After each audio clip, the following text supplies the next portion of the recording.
Chapter 34. Priori Incantatem. Cocktail approached Harry, who scrambled to find his feet, support his own weight before the ropes were untied. Cocktail raised his new silver hat, pulled out the wand of material gagging Harry, and then, with one wise swipe, cut through the bond tying Harry to the gravestone. There was a split second, perhaps, when Harry might have considered running for it, but his injured leg shook under him as he stood on the overgrown grave. As the Death Eater claws rang, forming a tighter circle around him and Wormtail, Voldemort, so that the gaps where the missing Death Eater should have stood were filled. Wormtail walked out of the circle to the place where Cedric's body lay and reached into Harry's wand, which he thrusted roughly into Harry's hand without looking at him. Then Wormtail resumed his place in the circle of watching Death Eaters. "You have been taught how to duel, Harry Potter," said Voldemort softly, his red eyes glittering through the darkness. At this word, Harry remembered, as though from a life, the dueling club at Hogwarts he had attended briefly 2 years ago. All he had learned there was the disarming spell Expelliarmus. And what use would it be to deprive Voldemort of his wand even if he could, when he was surrounded by Death Eaters, outnumbered by at least 30 to 1? He had never learned anything that could possibly fit him for this. He knew he was facing the thing against which Moody had always warned, the unblockable Avada Kedavra curse, and Voldemort was right. His mother was not here to die for him this time. He was quite unprotected. He bowed to each other. "Harry," said Voldemort, bending a little, but keeping his snake-like face turned to Harry. "Come, the nicest must be observed. Dumbledore would like to show manners. Go to death, Harry." Death Eaters were laughing again. Voldemort's lipless mouth was smiling. Harry did not bow. He was not going to let Voldemort play with him before killing him. He was not going to give him that satisfaction. "I said bow," Voldemort said, raising his wand. Harry felt his spine curved as though a huge invisible hand were bending him ruthlessly forward, and the Death Eater laughing harder than ever. "Very good," said Voldemort softly, and as he raised his wand, the pressure bearing down upon Harry lifted too. "And now you face me like a man, straight-backed and proud, the way your father died, and now we duel." Voldemort raised his wand, and before Harry could do anything to defend himself, before he could even move, he had been hit again by the Cruciatus curse. The pain was so intense, so all-consuming, that he no longer knew where he was. White-hot knives were piercing every inch of his skin. His head was surely going to burst with pain. He was screaming more loudly than he had ever screamed in his life. And then it stopped. Harry rolled over and scrambled to his feet. He was shaking as uncontrollably as Wormtail had done when his hand had been cut off. He staggered sideways into the wall of watching Death Eaters, and they pushed him away, back towards Voldemort. "A little break," said Voldemort, a silt-like nostrils dilting with excitement. "A little pause. That hurt, didn't it, Harry?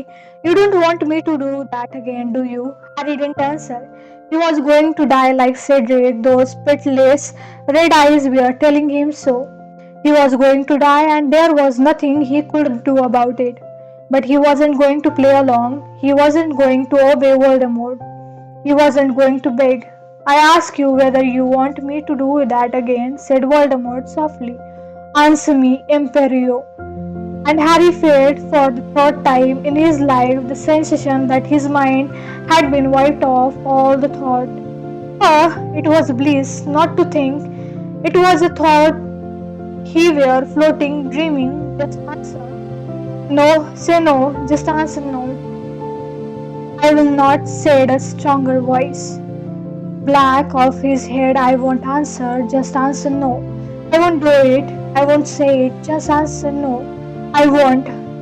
And this word burst from Harry's mouth. They echoed through the graveyard, and the dream state was lifted as suddenly as though cold water had been thrown over him. Back rushed the axe that the Cruciatus curse had left all over his body, back rushed.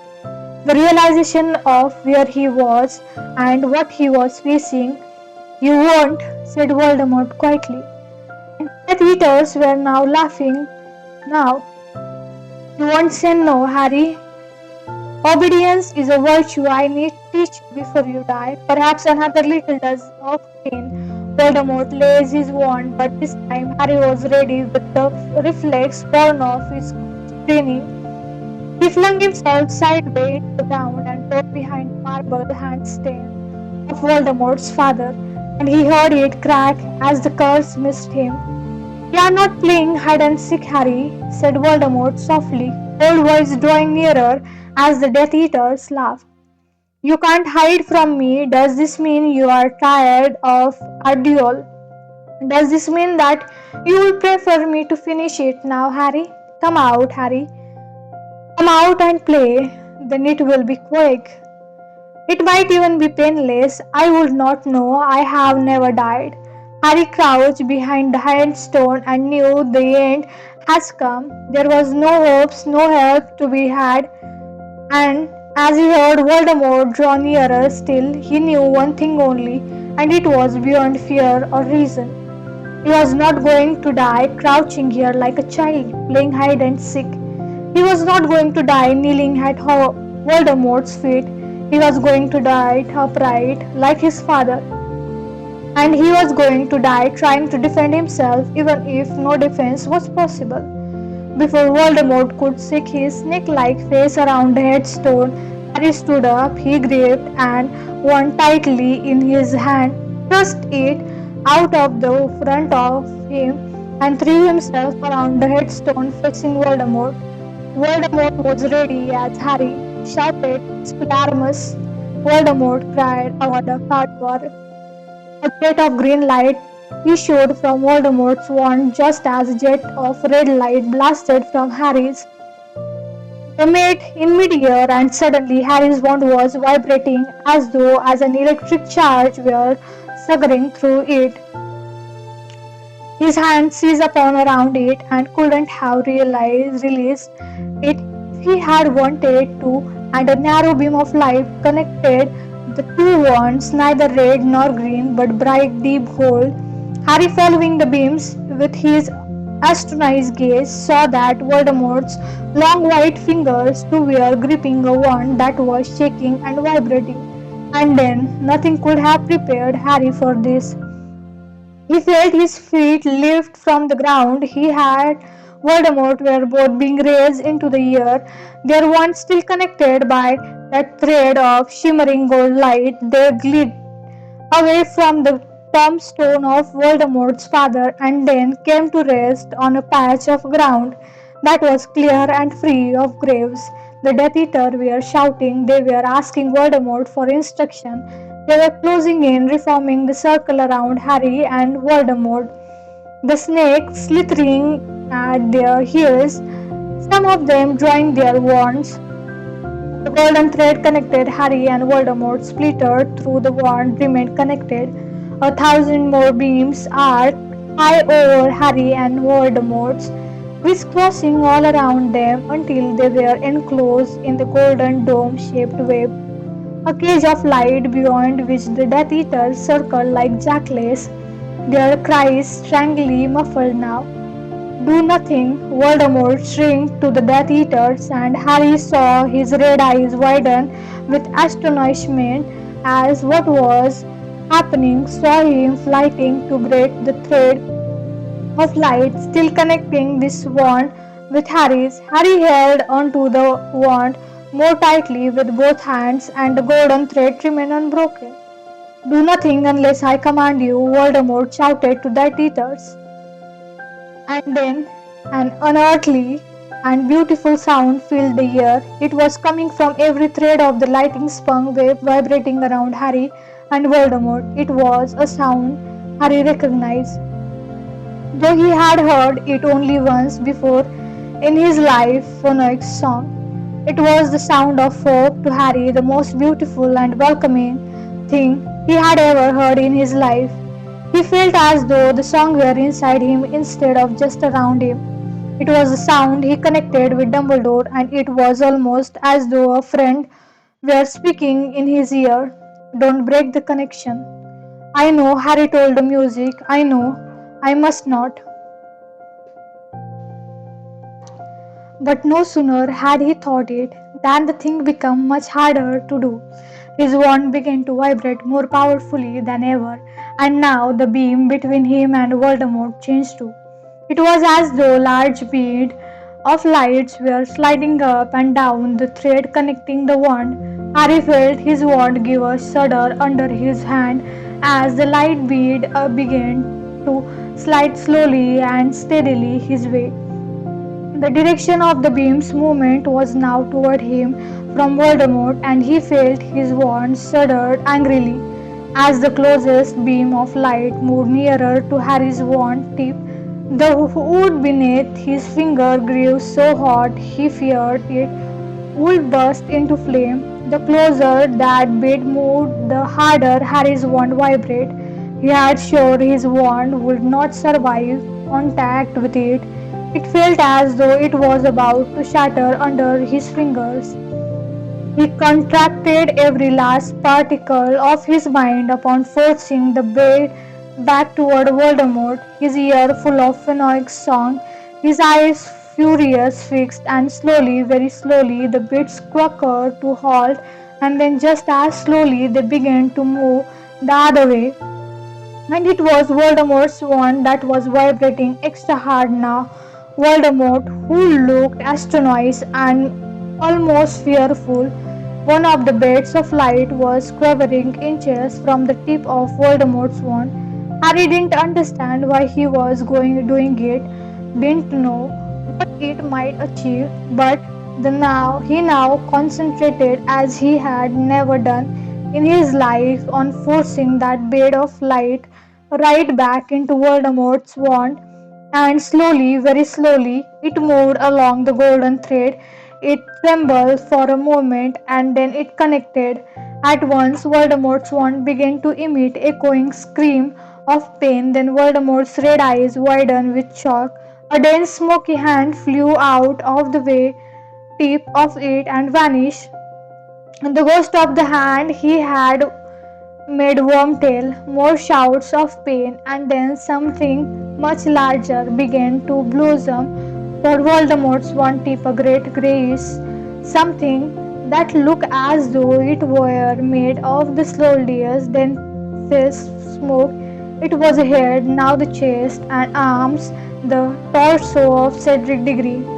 If ever Harry might have realized his wand from shock it would have been then, but instinct kept him clutching his wand tightly, so that the thread of golden light remained unbroken, even though the thick grey ghost of Cedric Diggory was it a ghost?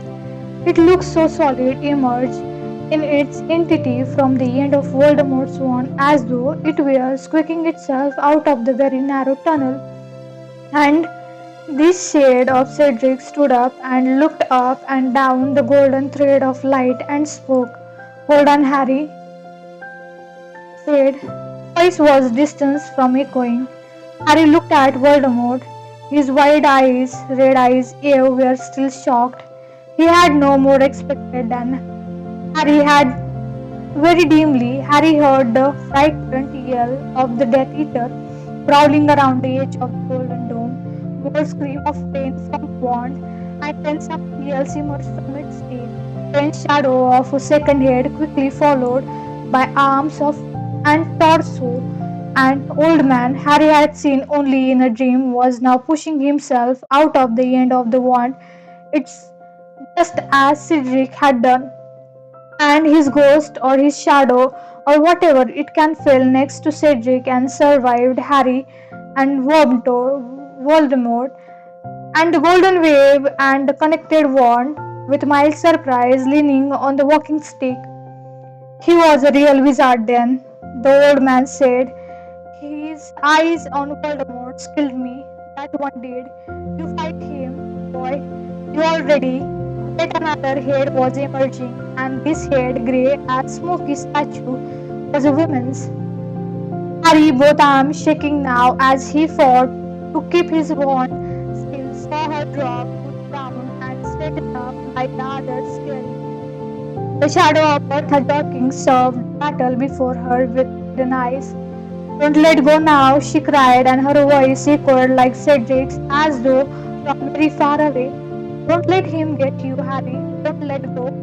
She and the other two shadow figures began to piece around the inner wall of the golden wave, while the Death Eaters flitted around the outside of it, and Voldemort's dead victims whispered as they circled the duelers, whispered word of encouragement to Harry, and his word Harry couldn't hear to Voldemort. And now another head was emerging from the tip of Voldemort's wand, and Harry knew when he saw it, would it be? He knew, as though he had expected it from the moment when Cedric had appeared from the wand. Knew because the woman was the one he had thought of more than any other tonight. The smoky shadow of a young woman with long hair fell to the ground as Bertha had done, straightened up and looked at him, and Harry, his arms shaking madly now, looking back into the ghostly face of his mother. Your father is coming, she said quietly. Hold on for your father. It will be all right, hold on. He came, first his head and then his body, tall and untidy haired like Harry, the smoky shadow from the James Potter glooms from the end of Voldemort's wand, fell to the ground and straightened like his wife. He walked close to Harry, looking down at him, and he spoke in the same distance, echoing voice as the other, but quietly, so that Voldemort, his face now livid with fear as his victim crawled around him, could not hear. When connection is broken, we will linger for only a moment, but we will give you time. You must get to the port key. It will return you to Hogwarts.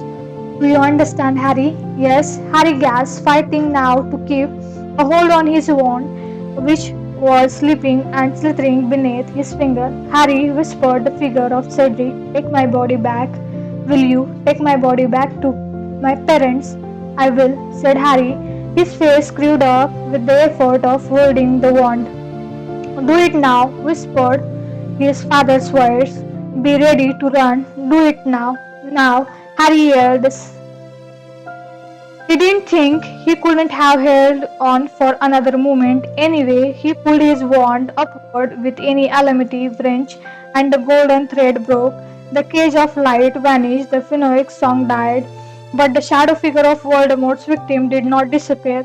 They were closing in upon Voldemort, shielding Harry from his gaze, and Harry ran as he had never run in his life, knocking two stunned Death Eater aside as he passed. He zigzagged behind headstone, feeling their curse from him. Hearing him hit the headstone, he was dodging curse and graves, pelting towards Cedric's body, no longer aware of the pain of his leg, his whole being concentrated on what he had to do. Stun him, he heard Voldemort scream. 10 feet from Cedric, Harry dived behind a marble angle to avoid the jet of red light and saw the tip of its wing shatter as the spell hit it. Gripping his wand more tightly, he dashed out from behind the angle. Impedimenta, he bellowed, pointing his wand wildly over his shoulder at the Death Eaters running at him. From a muffled yell, he thought he had stopped at least one of them, but there was no time to stop and look. He jumped over the cup and dived as he heard more wand blasted him. More jet of light flew over his head as he fell, stretching out his hand to grab Cedric's arm. Stand aside, I will kill him. His mind shrank to Voldemort. Harry's hand had closed on Cedric's breast. One tombstone stood between him and Voldemort, but Cedric was too heavy to carry, and the cup was out of reach. Voldemort's red eyes flamed in darkness. Harry saw his mouth curl into a smile, saw him raise his wand. Ashu, Harrier, pointing his wand at the Triwizard Cup. It flew into the air and soared toward him. Harry caught it by the handle.